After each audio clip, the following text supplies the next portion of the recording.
دخل علي بن أبي طالب رضي الله عنه إلى المسجد ذات يوم، فرأى صبيا صغير يبكي بكاء مريرا، وقد تجمع مجموعة من الرجال حوله يواسونه ويحاولون إسكاته. نظر سيدنا علي إلى الفتى وهو يبكي فسأله: ما بالك يا صبي؟ ماذا حدث؟ فقال الصبي: سيدنا علي، هل ترى هؤلاء الرجال؟ لقد سافر معهم أبي في رحلة عمل، وكان أبي معه الكثير من الأموال والتي أخذها معه من أجل التجارة، فعاد هؤلاء الرجال ولكن أبي لم يعد معهم. فلما سألتهم عنه قالوا: لقد مات أباك. ثم سألتهم عن الأموال التي كانت بحوزته فقالوا: ما ترك أباك شيئا. فاشتكيتهم للقاضي، فاستحلفهم القاضي أنه لم يسرقوا شيئا فحلفوا، فتركهم القاضي وضاعت أموال أبي يا سيدي. نظر سيدنا علي للرجال فقال علي: لا أحكمن بحكم ما حكم به إلا داود عليه السلام.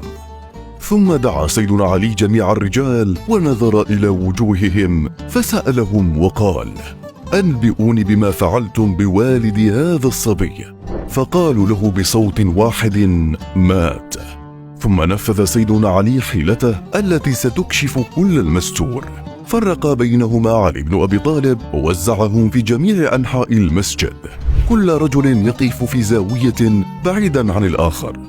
ومن ثم قال للناس على حدة: إذا رأيتمون أكبر أي أقول الله أكبر فكبروا معي جميعا. ومن ثم نادى على واحد من الرجال المتهمين وسأله: أخبرني في أي وقت تحديدا مات والد هذا الصبي رجل؟ فقال الرجل: في يوم كذا وكذا وشهر كذا وكذا ووقت كذا وكذا. فقال علي: حسنا، ومن غسله حينما مات؟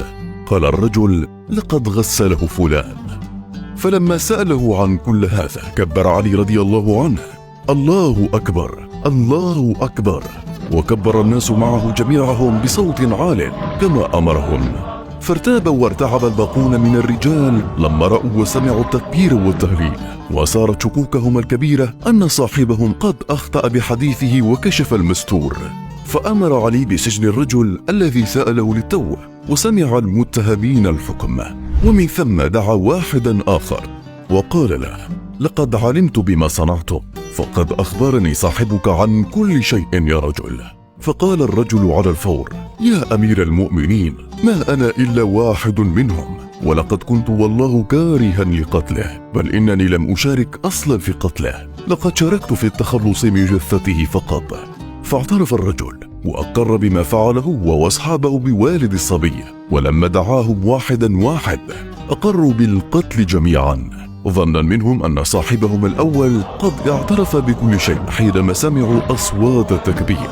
فانكشفت الحقيقة بتلك الحيلة الذكية، وعاقب علي رضي الله عنه المجرمين بفعلتهم الشنيعة، وشفى غليل الصبي على والده بذكائه وحكمته وحكم داود.